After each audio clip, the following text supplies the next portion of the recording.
Hi, folks, and welcome to Vintage Game Voltron. It's been a long time, and I'm so happy I finally get to do this. The only bad thing about it is I have to invite this guy.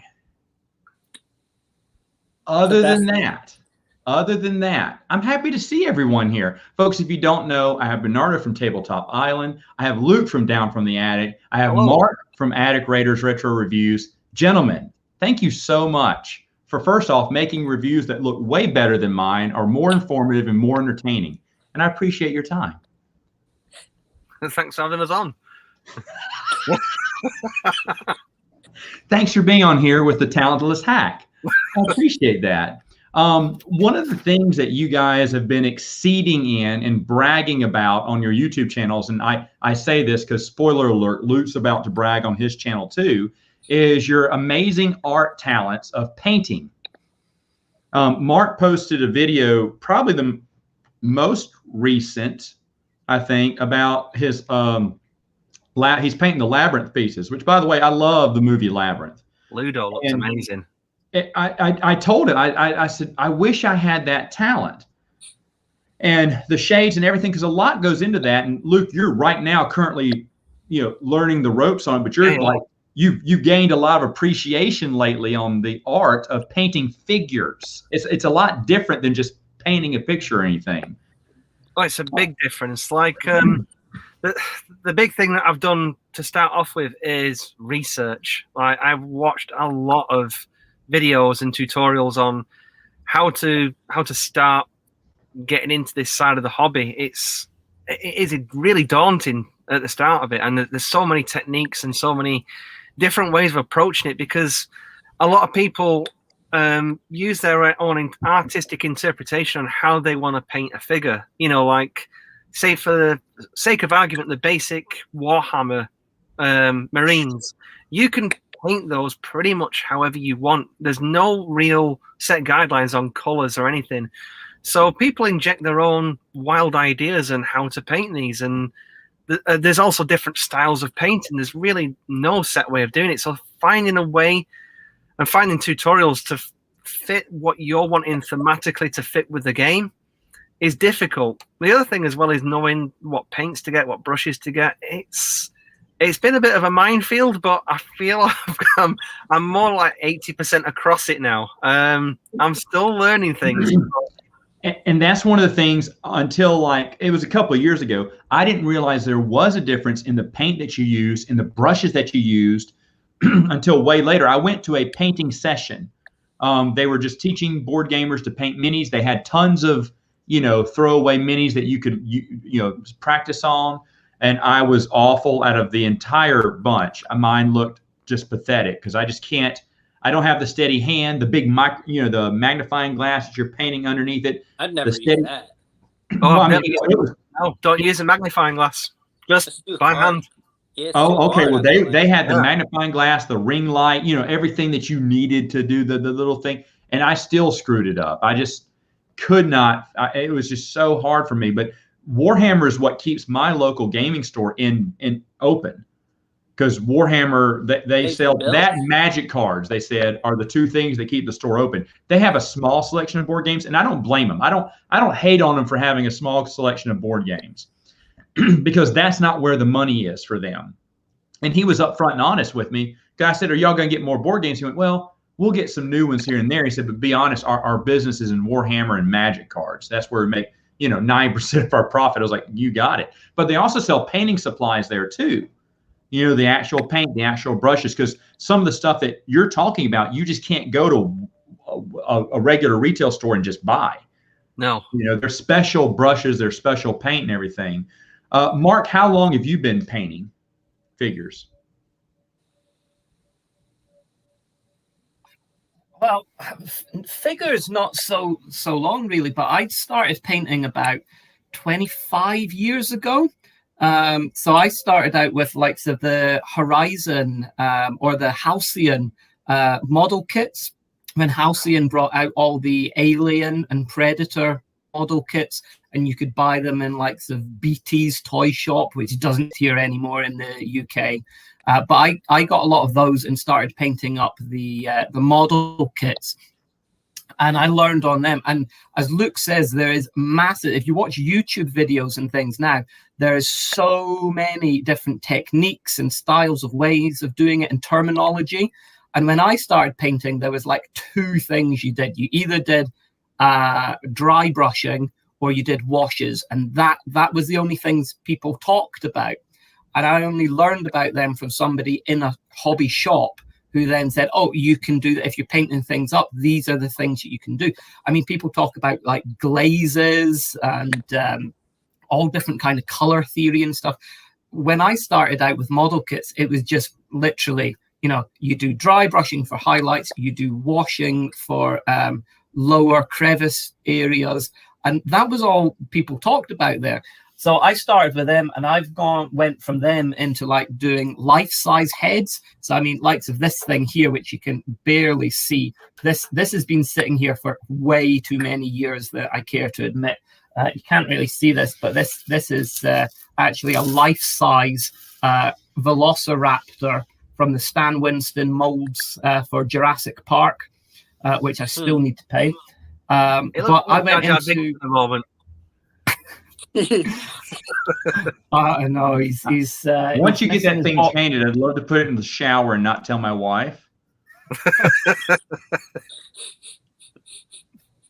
I went into like doing life-size heads. Alan. That looks amazing. Keep going. I'm sorry. So from I went from painting model kits to painting life-size heads, and a lot of like ones that people had sculpted and cast, but a lot that have also come from like movie molds and things, kind of like this one. And it's quite different from painting in miniature. It's only quite recently, like within say the past 2 years maybe, that I went into painting in miniature. I mean, I've done life-size heads for years and years and years, but getting gradually smaller. And like I started out with, I know some other people are wanting to do this or might be in the process of it, but like not Warhammer, but like Hero Quest, and starting painting up some of those miniatures and things, and ones from zombie games. And it's a whole different ball game from painting on like a full life-size scale. Because if you go in life size, I like to be able to look at something really up close and be able to see all the different mottled textures and stuff, particularly with like skin tones. If you're doing it on something that's like literally this size, obviously you can't do that. And you've got to use completely different techniques. As you say, there's lots of different styles. A lot of the YouTube videos, there seems to be a real, I mean, I was saying before, I think that is a real kind of like manga-esque kind of really vivid colors and vivid highlighting and things. HDR look. Yeah. With like fake lighting already painted onto the models, which is something that's completely away from how I learned to paint. So I paint in a completely different style. But I've seen that done with two different primers. So you pick your light source and you spray that with white, and then the opposite to that, you spray it with black. So as you're painting the paint on it, you're already getting that gradient of color from the light source. It's quite a clever way of doing things, but it's a 3D object, and it's always going to have light hitting it from different angles. Its own lighting, yeah. Exactly. It's good for photography. Like if you're selling a product, like if you're trying to sell someone a game, having that fake lighting can look good, but you could also have the real lighting. It's a toss-up. Get a little baby lights. Yeah, I mean, I'm similar to you, Mark, where probably starting from maybe about 10, 11, I used to paint up Airfix models and Humbrol kits. And one thing I'm noticing massively from doing those to painting these miniatures is the quality of the paint is so much better with these Citadel paints, and they dry so much quicker. I remember with Airfix kits and Humbrol paints just waiting hours between waiting for something to dry before I could continue doing it. It would be days and weeks of progress from starting to paint a model for it to be finished. And with the Citadel paints and such, paint dries maybe 5 minutes after you put it on the model, and then you can start adding the next color on there, and it really speeds the process along. You know, it's.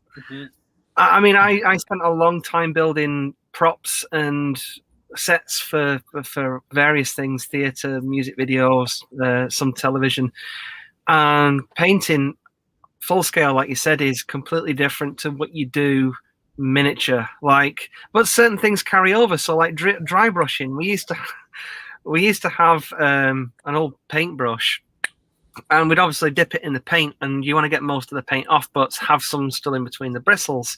So we used to have this old bath mat that we just used to run the brush on just to get most of the paint on, and then start scuffing up the edges and making it look weathered and beaten and stuff like that. And we did that all for sorts of like sci-fi stuff and dungeons, and just making things look all weather beaten. But it's the same sort of technique. It's just on a micro scale. You know, you've got these smaller brushes that accomplish the same effect. You know, it's like learning it all again, basically. Yeah. I see so many videos on YouTube where people are painting things and everything is pristine and perfect, and their brushes are amazing. And I just look at some of the stuff that I've got, and they've got their wet palettes, which I've never heard of until like literally within the past month or two. And I'm going like, this is literally my paint palette here. Which this is it. And you can see it's got like literally there is like 3 centimeters buildup of paint on that from over the years. I was going to ask, where did you get Bernardo's dirty dishes? That's what I was going to ask. Kind of crazy.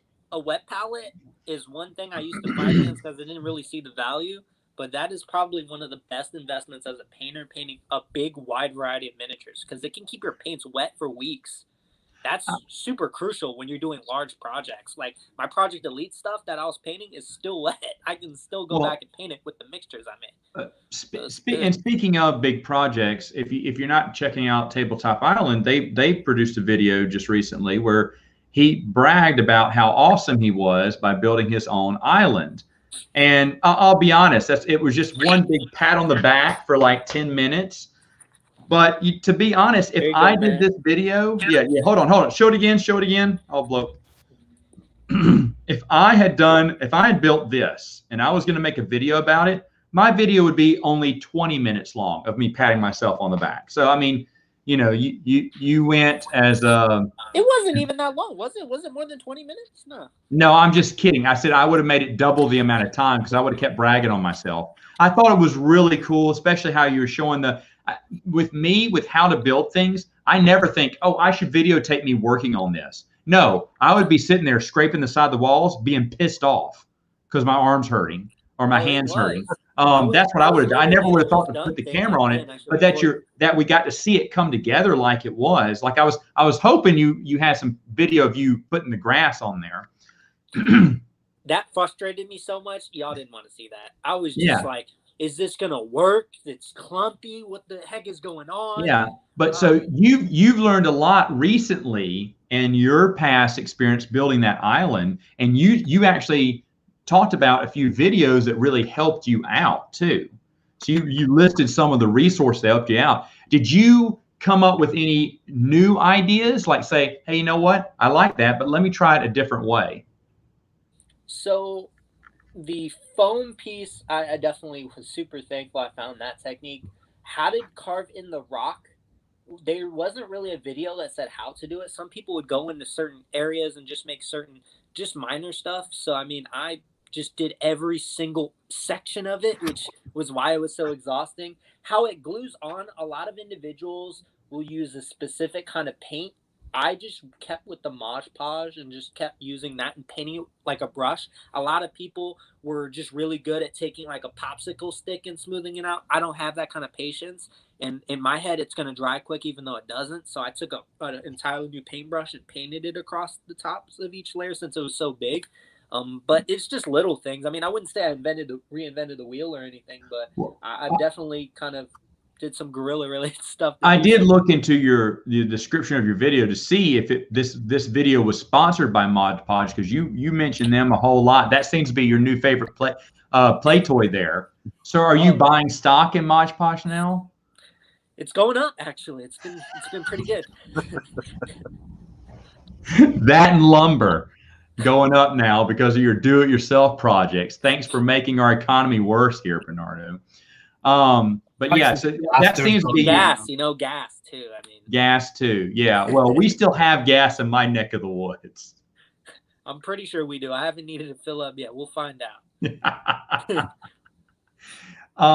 But it was an amazing project. And how many days, weeks did that take altogether? So, procrastinating months. It was like I figured out I was gonna do it. I started with the plaster, and I was like, I did half of it, and I was like, well, this sucks. I don't want to mess with that right now. I got other things to do. So I decided to continue on the reviews, and then I look over at it, and I'm like, I'm not gonna do that. That was just awful. And then I just over this Instagram video or picture, and I was like, how the heck did he do that? And I started to see with the foam. I was like, he didn't even need it. He just carved it into the foam. What am I doing? I was creating like a freaking snow slope. I was like, I was working hard. I'm not a sculptor. He literally fixed it. And then I went over and, I mean, in the course of physically building it, I would say maybe about 8 hours worth of work. But that's about it. I mean, definitely over the course of some time, because I didn't really know all the techniques I was going to use. And some of it was kind of guesswork. Like, I guess I could put Mod Podge on the edge of the rock and the sand could stay. I mean, I could do that. You instead of getting your vaccine, you should just taken some Mod Podge and put it all over you. It would have protected you from COVID too. I mean, Mod Podge can be used for anything now. Yeah. I didn't want to. But by the way, I should mention that Bernardo is vaccinated if you want to hang out with him now. And I thought you would develop Spidey powers or something once you get the vaccination, but obviously I don't. As of now, you haven't. Do you? No, I was telling super Matt, strength, super eyesight. Can you hear better now? I was telling Matt I was gonna use, if I did, I was just gonna swing a web, go play games with him, and leave before the storm comes in Louisiana, because that'd be convenient. So, all right, there's everyone's kind of mentioned some projects that they wouldn't mind painting or they're getting done now. I mean, obviously, Mark, you're making videos about where you are in your painting thing, and so is Bernardo. I wish I could paint. I did at one time. I had a top 5 prepared of games that I wanted painted, and I wanted to share that with everyone.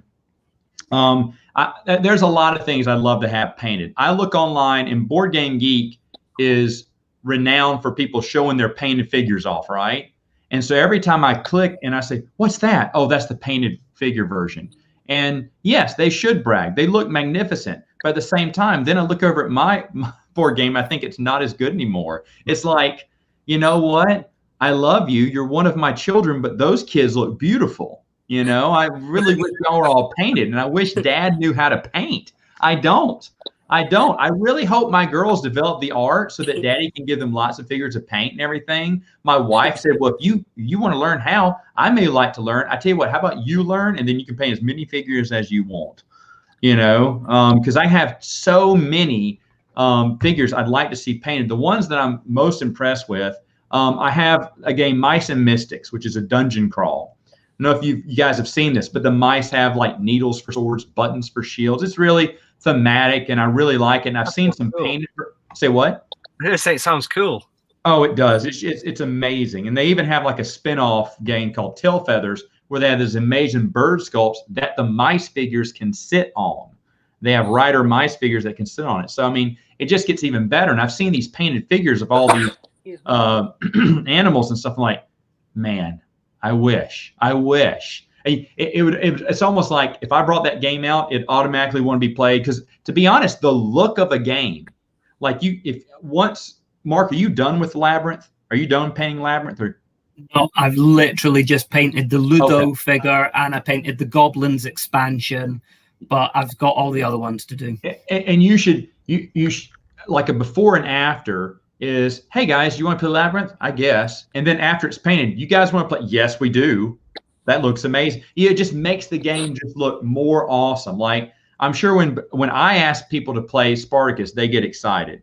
If someone asked this guy over here to play Spartacus with his own built 3D custom stadium arena that he painted everything with metal coins, That's how I suckered my friends into playing. I was like, you want to play a gladiator game? They looked at it and said, what is that? It's just the look and that's one of the appeals to board games and to get people interested. To be honest, even if they didn't like board games, but yet they saw this elaborate, setup that you had or a painted figures, yes, I'd be more inclined to see it. I can see that. So Mice and Mystics is one. Obviously, Descent is another. The fantasy with dragons and orcs and all sorts of things. I love to see all those painted. I see them painted online. I'm thinking, wow. I mean, for me to paint all those, even if I did have the talent, would take about as long as it took me to finish the entire run of that series, about 5 years, because there's a billion figures. But it'd still be worth it. One of these, another one on here, I think these are, no, they're not all dungeon crawls, is Imperial Assault. I just got it.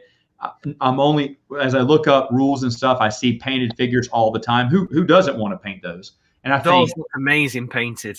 They look unbelievable. It looks like a miniatures game. I am kicking myself because there was a guy at my local car boot sale maybe 18 months ago, and he was selling Imperial Assault with 2 expansion packs, and he wanted, I think, £45 for it. And I was like, let me think about it. And I never went back. And then I start looking on Amazon, and it's like 90 quid for the base game alone. I'm like, you idiot. It's going out of print now, so the prices will just rise on it. Bernardo, look at the people on like Etsy who you showed me this. They added LED pieces that have batteries at the bottom that can switch on and off. Oh, light up. Those are nice. The sabers. I'm gonna buy it's gonna be crazy. I don't know what I'm using them yet for. Probably like at Star Wars Epic Duels or something, but they look freaking amazing. I can't. I would just die if I saw that. I said, if you could do that with C-3PO, have his eyes light up, and R2-D2 have some blue lights in the background on him. They do custom, so I mean they could. I know they could. That's similar the thing. with Star Wars X-Wing as well. Yeah, Legion. These guys use it for, but yeah. There's some beautiful stuff. Of course, Project Elite would be on my list too. I think painted, Bernardo, yours is going to just look absolutely amazing. I know mine would. And then a newer game that I've gotten and played a lot recently and haven't done a review yet, but will soon, is Marvel United.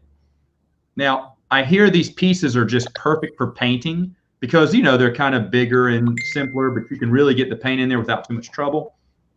And all of those figures painted just look amazing. And this is a game that I know is a big hit with my group, but if I had it painted, there's not a single person in the world who wouldn't sit down and not play that, I just think it's just the painted pieces for that just look awesome. And that seems to be maybe the easiest thing to paint out of all the things, just because of the figures, or they're called chibis. Am I pronouncing that right? Chibi. Huh? Yeah. Chibi. Chibis. Okay. I've never heard that name until I learned about Marvel Big head, United. small body. Say what? It's big head, small body. Chibi. Okay. Yeah. So what's the C stand for? Like Funko Pops, they're chibi styled. Yeah. Okay. Well, yeah. Now I know the term, but I didn't back then. So those would be my top 5 things I want painted. What about the ultimate game of all, Matt? Twilight Imperium.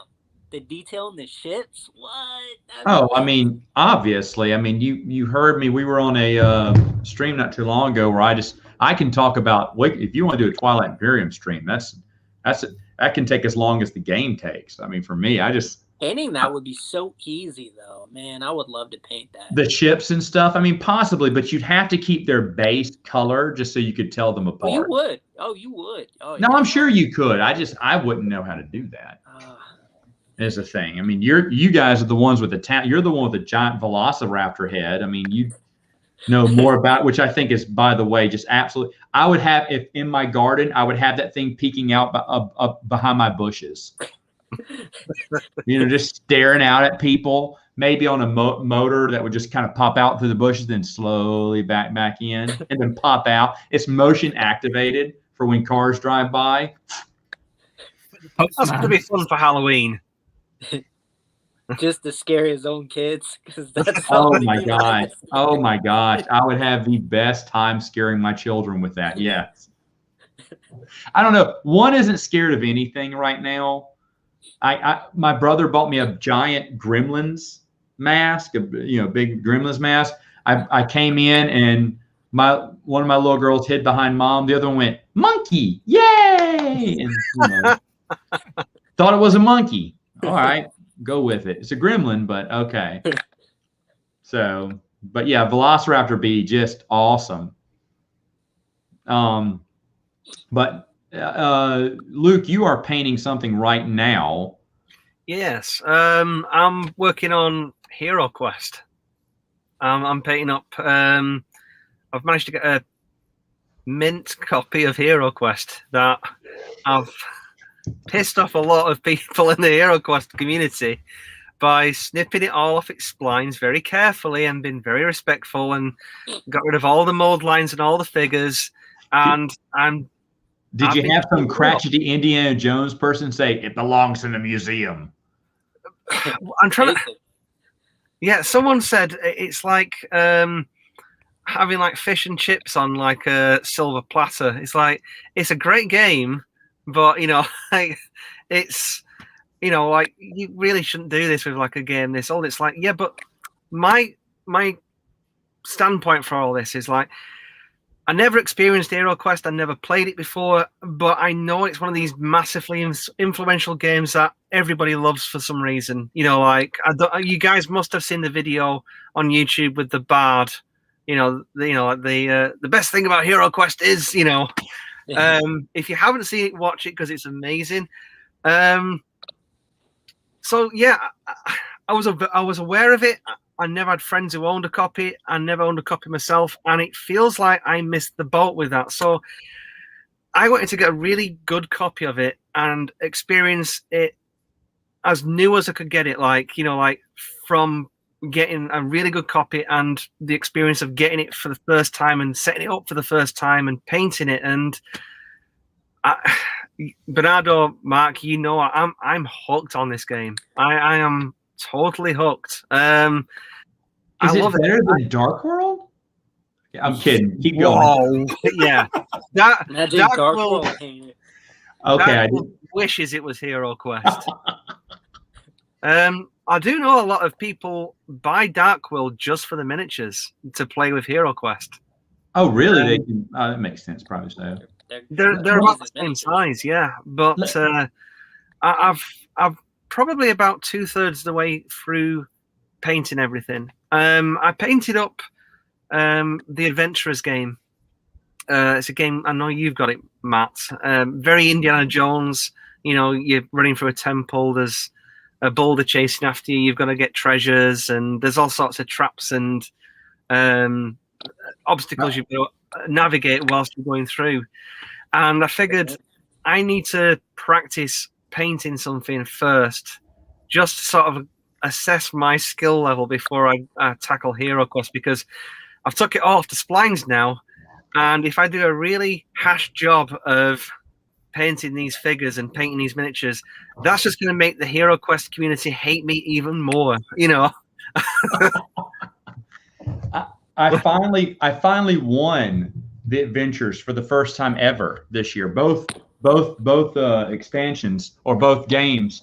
I never win on push your luck usually. I always get too greedy and I always end up dying horribly.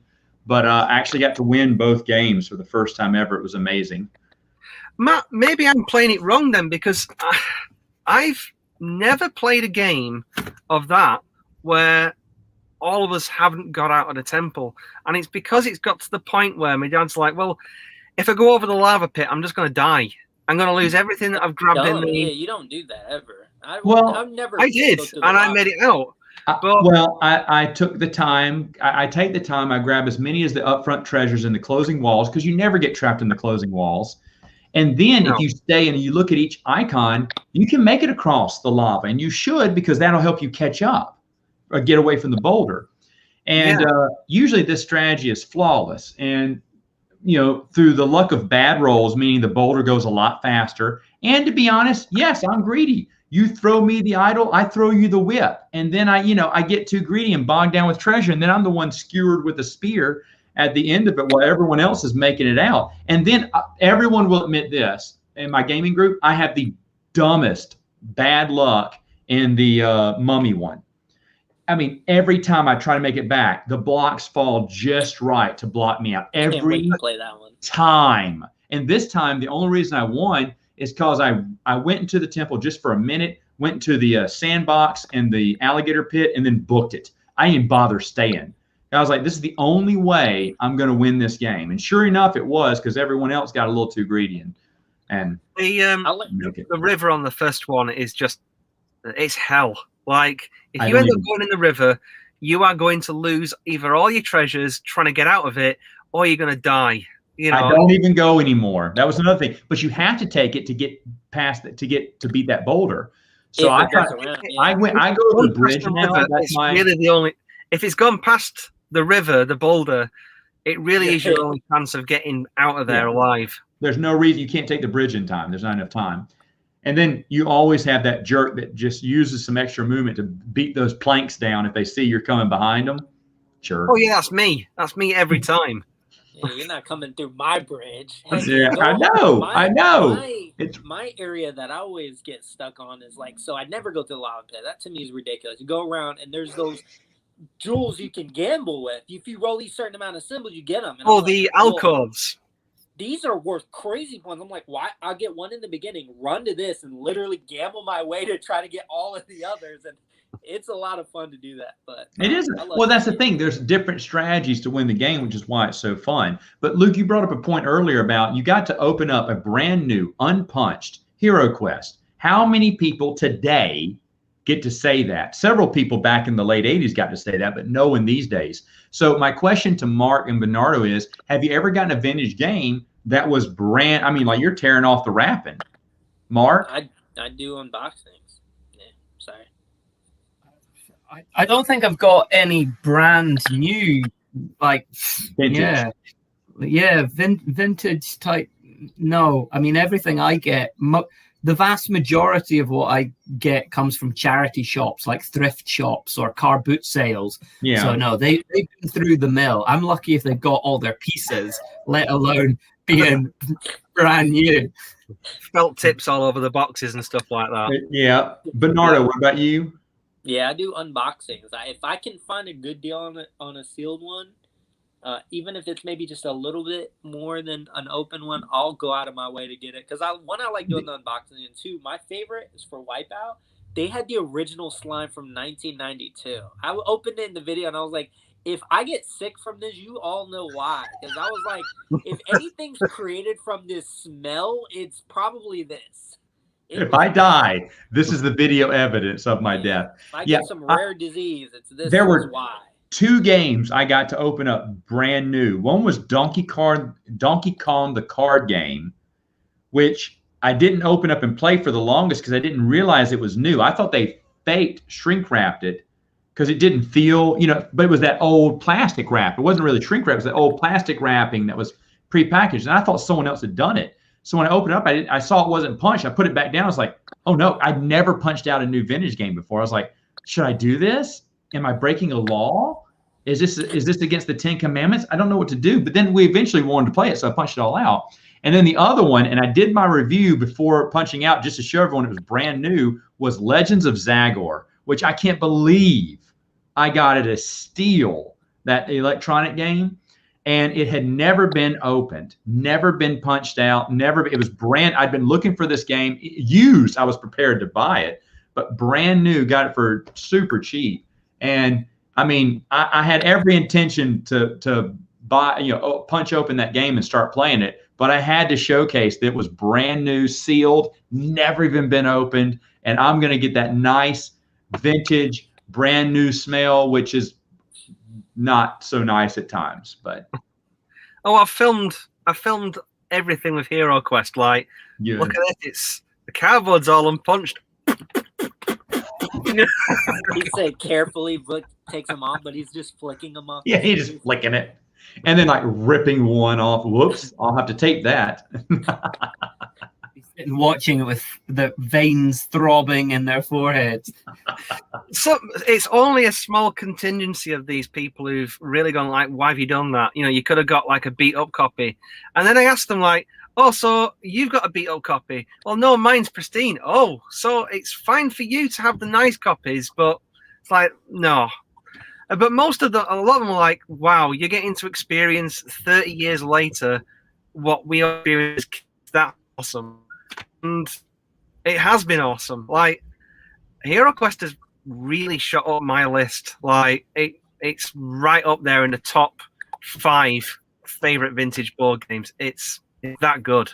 And so the other thing I've been doing for it as well is there are differences between the components and the rules between the UK version and the North America version. So there's this great website for Hero Quest called yeoldin.com, and they've done PDF scans of all the instructions, all the game tiles, all the game cards, and benefit of working for a toy company, I've had reproductions made for me. So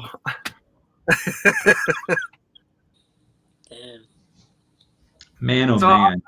I've got both ways of playing it, and I've got both sets of cards to play the game as well. So it's a little easier for the UK version. So all the monsters, it only requires 1 hit point to kill them.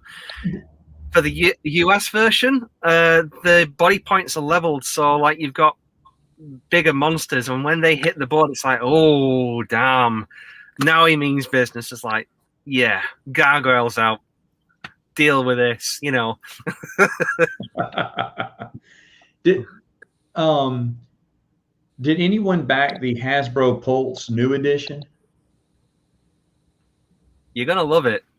Oh, you did. I got it. So I got it because I did want to experience it, and I liked the upgraded miniatures. I don't have any stuck to nostalgia, and it didn't make sense for me to spend double the amount of money I spent on this to just get the original. So I got it. I liked that the doors were 3D and stuff like that, and I wanted to experience it. I think at some point, if it did end up being something that like really wowed me in my group, I could see myself going back for like the vintage look maybe, but it's still one of those things where I do like the updated miniatures. I don't know. Is it? I don't remember. I don't remember the specifics of the campaign, but did it have all the old expansions and then some? I know it had some new ones created by the original guy. It has the new and 2 of the old expansion. I think it's 2. It might be more than 2. It's 2. It's Keller's Keep and Return of the Witch Lord, I think it is, or Revenge of the Witch Lord. I know it's the Witch Lord one. Basically, those 2 expansions are the cheaper ones to get from the old game. Some of them are horrendously expensive. Like the Wizards of Morcar expansion, there's like a listing on eBay which is like £900 for an expansion pack, which is maybe like a dozen little miniatures and a few cards, and it's like, there is no way on God's green earth I am paying that much for 12 lumps of plastic and some cardboard, you know. While that guy's on his couch eating a donut, like, hitting buy now. I don't know. I wonder why they didn't choose to, you'd think you'd want to, and I don't know. Like I said, I haven't been keeping up with the campaign, but I thought it would be nice if they reprinted a lot of those things that you could not get. They will. So along with the time. Like, because I remember it being incomplete, meaning that it didn't have all the expansions. Because to be honest, if it would have had all the reprinted expansions, I would have thought about it. I'm not saying I would have bought it, but I would have thought about it a little bit more. It was easier for me to say no when they were just reprinting some of the most common ones. And but reprinting the ones that not many people got to play, I think would have been a big boon for them, because they're not going to pay $900, but they wanted to see what it was like. So if you want to bring that back out, they get it in a heartbeat. So I guess I look at it from two sides of this. One, they talked about, you know, the success of this could bring back more in the future, and it's definitely going to come back. They didn't know how much it would actually sell, them bringing it back as a reprint, obviously not changing anything, because, you know, people don't really want change for something nostalgic. It's just how people are for the majority, at least a game like this, because D&D already fixed whatever more you could want for that kind of game. And two, let's say it didn't sell. I guess I look at it from a collector's standpoint. Why would I want the rare ones that I went out of my way to collect to be reprinted? So that would not only not sell well, but you just reprinted something that I spent my hard-earned money to get. So now that we know that there is an actual market for it, now it would seem a little bit less of a kind of just slap in the face to have something like that. I think that's the perspective I went from, at least. I don't know, because like we can get like copies of games, like vintage ones, and us guys will tend to favor getting the vintage copy, but there's still versions of that game that are still being made now. Like I'm trying to think of one to hand, but Pop-Up Pirate. I could go to Smith's Toy Shop right now and I could buy Pop-Up Pirate, but I wanted the one which was the one I grew up with the box art, and I paid more for it to get that box art. And I guess it's the same sort of thing. Like you could get like the new expansion packs for Hero Quest, and it'd be exactly the same rules and everything for the old one, and pay significantly less than buying the vintage copy for it. And I guess if people like the game enough, they'll do those expansion packs. And I have no reason to doubt at all that this game will be just as well received as the old one, because, like I say, I really like the game, and the fact that they've not changed any of the rules or they didn't need to. They really didn't need to change much at all. People already do that. Like, the framework. I want to ask a question to Luke now. Luke, you may or may not be seeing someone. Have you brought her in to play board games? It's complicated, Matt. Oh, okay, that's fine. So you just haven't said. You said no. I like reading books and taking walks. Oh no, she knows all about this, and she knows about the YouTube channel, but we've not played games. No. You're just embarrassed over certain friends in the board game community that you know who may.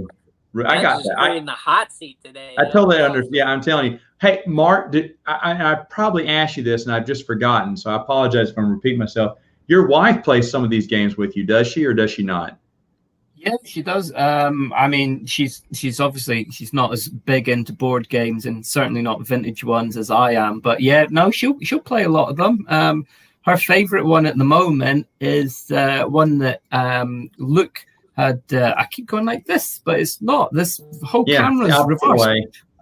One that Luke had recommended on his channel, Master Labyrinth. Oh yeah. So again, that's one. Again, Labyrinth. You can walk into a shop now and buy it. Still being printed, but I would much rather a vintage version. And Master Labyrinth is much better. She's actually allowed this board game to stay in the living room. That's how much she likes it. Progress. Okay. Yeah. My wife will only play the vintage with me. Right now, we just recently received a copy of Dream Foam from a buddy of mine. It's wonderful game. I can't stop this one kid, Bruce, from crushing on me. It's been 2 times in a row. It's been Bruce. But my wife is absolutely over the hills over that game because she had it as a kid. And it's opened up. She said, "Hey, I'll play any games tonight with you." I said, "Really?" She went, "Vintage. Has to be vintage though, because she likes the simplicity and rules. Even though the newer games, I don't think the rules are that a lot of them. But so she does love Escape. That is one game that is not vintage that she really loves. She played every expansion of Escape with me and kept playing. And then Escape Zombie City she was playing too. And she was serious rolling. She hates Zombie City for some of the reasons. It's a little bit harder a game, but she just hates that stupid zombies. You know, you get frozen up with fear and you can't re-roll fear, even though thematically it makes sense. But you've got all the expansions for that as well, haven't you? Yes, yes. I got the big Kickstarter escape, and it's amazing. It's amazing. And my wife loves it and hates it at the same time. The soundtrack just is terrible because it gets her all antsy at times. And, sometimes we start yelling at each other. I don't know what to do. I said, just come back, just come back. Because we didn't get where we wanted to go. Or sometimes we just lose. I went, no, that was it. That was it. I said, that was the third round. Well, I didn't know that. Okay, well, it's okay. We'll play again. It's okay. We'll start over again. I mean, she's in it to win it when we play those games, and she is serious about it. So on some of those, she gets in. And to be honest, a lot of my other games, newer games, if she'll play it, she can get into it and she'll really love it. But vintage doesn't, I guess, intimidate her as much. And they're light. There's a lot of light fun with a lot of strategy. I know it pisses her off that I keep winning Dream Phone and Mall Madness, two of her favorite games in the world. She has never won against me. And I'm not really, it's not like, I mean, I took a guess on it being Bruce again on the last Dream Phone. I had 3 people who could have been crushing on me. But I went for Bruce because I said, well, he had a crush on me last time. Let's see if it works. And so, but it's been a lot of fun, but she loves them. So I was just wondering, and Mark, another question. I know I've talked to you about this before. Does your wife mention your channel to her friends, or does she not want them seeing you dressed up as a genie and a hunter? Because I just have this image in my head where he's all dressed up. Well, honey, gonna go make a YouTube video. I can't say she particularly talks to her friends about them, no. But I mean, I'm used to dressing up all the time. I'm a primary school teacher, and we do obviously not this year, but we do Halloween discos and parties, and we've got Roald Dahl days, and we've got World Book days and everything. And the teachers and the kids, we have to wear costumes at least 2-3 times a year, come Awesome. up with things. So I'm always wearing stuff. And I have multiple costumes too, but never is there a call for any of those in my videos. No, never mind. I guess I could have dressed up as Captain America for my Marvel United. I didn't think about that. No one knows this, but back when the movies were big, the Captain America movies, my wife bought me one of those deluxe Captain Americas, and she was working at a after daycare. In the afternoon you bring your kids there from school, and in the summer they stay there all day, kind of like a backup daycare. And they had superhero day, and her boss said, hey, can Matt dress up as Captain America or Batman? Because they'd rent me a really nice Batman costume and come see the kids. And I would. And then it got to be where it was a group of us that dress up as superheroes and go. And I remember being Captain America. I was just, because I'll joke with the kids. We'll have fun. I did one. I wish someone had got it on camera, but they had this big giant wall that was just another section of the daycare. And I said, well, Hulk's back there. He's too shy to come out. And when I go back in there, I do my big raging Hulk voice. And then I come out as Captain America going, Hulk, calm down, calm down. Kids, I'm sorry. I'm going to have to keep him back here. And they really thought Hulk was behind there. Did you hear him? Did you hear him? He's there. And I remember he was so impressed. He said, well, one of the parents were there about to pick up their kid, and they saw me. And they said, hey, she asked my wife, does he do birthday parties? And my wife goes, yes, he does. And so my wife, my agent, started booking birthday parties. And I started doing birthday parties with tons of kids as Captain America or Batman, just depended on. And I just go there. But, it's like, because I told my wife, I said, I don't know if this is back before we had kids. I was like, every Saturday morning from 10 to 12, you have me doing this, or 1 to 3 or something. I said, how, and we're making money. She's making money because somehow she got a cut out of it. But, so I have a few costumes left over from, it was Captain, I don't have the Batman, but the Captain America one I still have. But I'm surprised you don't have Jedi robes. I do have Jedi robes. No one asked for it. I knew it. No, of course I have a Jedi outfit. Of course I do. He's got a whole Ewok. I got a Jedi outfit. I got a Calvin from Calvin and Hobbes. I got the shirt, the shorts, I even got the hair wig. But when is that going to be called on? And then what's the other worthless one? I have a bunch of worthless costumes in the back. I can't remember what else. I have a few other ones too. Oh, a big teddy bear and a big an eagle. I was going to wear the eagle at a game we were watching because the team was the Auburn, the War Eagle, and I have a eagle big mascot hat and the bird thing, and I was going to come around annoy my brothers with it, but I haven't. I keep forgetting it's in the closet. And then the teddy bear one, I used to dress up as a teddy bear for the girls, and I just haven't done that in a while. So yeah, we go out. See, now Mark's laughing. Yeah, because I couldn't make a video with a teddy bear. He's got the big old mask. It's the big old mascot head. I have a ton of those big mascot heads in the back. I just think it'd be funny watching you dress up as like other people with the other heroes, and you're like way taller than them, looking like a tall Captain America.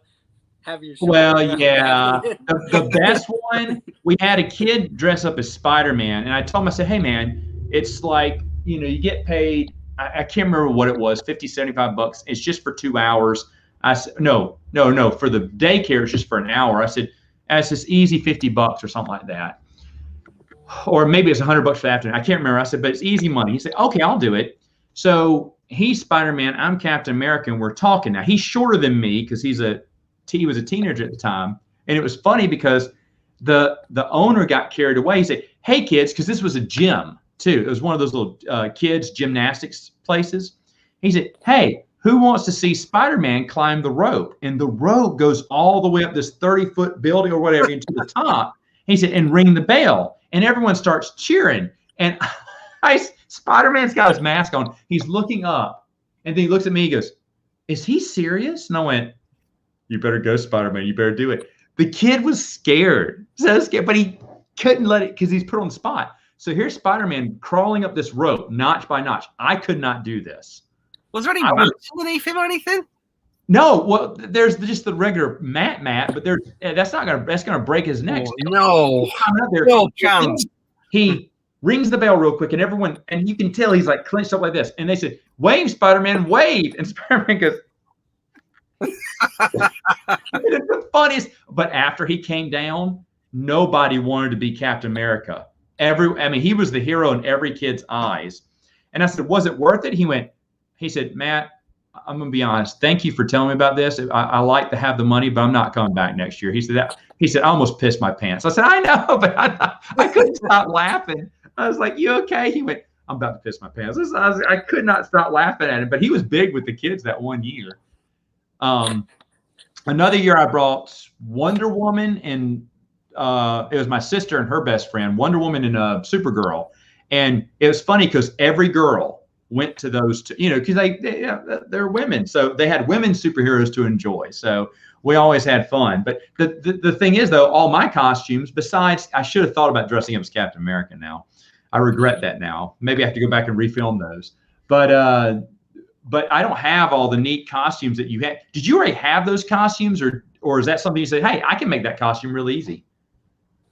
But most of them are just stuff that I have already got in the cupboard. Or again, being a primary school teacher, we've got we obviously not during COVID, but we've got a primary 7 production every year of like a pantomime or something. So we've got literally like a wardrobe, big cupboard, absolutely full of costume stuff. So I just borrow stuff from there. And in another, switching gears over to Luke, there's a video that Luke did that you could tell he probably had the most fun ever doing. It was his Ghostbusters week. If you haven't gone back and seen his Ghostbusters, it starts off with a witty little prequel episode where he breaks out his Ghostbuster his Ghostbuster suit, which is all handmade, man. The gun, the backpack, everything. I remember the first time I talked to you, I was like, oh, so because it was in his room. There's tons of Ghostbuster stuff. I said, oh, so you're a Ghostbuster fan.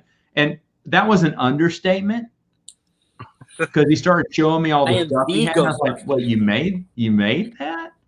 Well, is there a DeLorean in your backyard that actually time travels too? I also see the Marty McFly behind you too. Yeah, I've got the Marty costume there. That's the 85. I've got the 2015 downstairs. You know, the lenticular hat, the light up Nikes. Yeah. I've got all that too. But yeah, I've got four Ghostbusters uniforms, different ones. So I've got Ghostbusters 1, Ghostbusters 2. I've got the Ghostbusters 2 Navy, and then I've also got my own franchise's flight suit as well. And I'm planning on getting replacements as well, because there's this company online called Magnoli, and they've manufactured, so like everyone thinks like they're just basic normal US Air Force beige jumpsuits, and that's what we've been using for the longest time. But these new ones that they've come out, we found out like those suits were made for the film, like they were tailored, they weren't off the hook, they were made. So these guys, they specialize in making movie replica clothing. They've completely replicated it. The fabric's correct, all the stitching's correct, the zippers are correct, and it's like, I don't really need it, but I need it. Needs. And that's what I'm saying. You suit up and you're like, best week ever. Oh, it's awesome. Yeah. Guys, I'm really sorry, but I'm going to have to go now. Oh, okay. Yeah, I've been summoned, so. Oh, okay. That's all right. We'll wrap it up here. Guys, check out these channels if you haven't already. They're really awesome. Next time we come back, we'll talk about how Bernardo loves Rainbow Bright and Dora the Explorer and his costumes, okay? So thanks a lot. We'll see you next time, guys.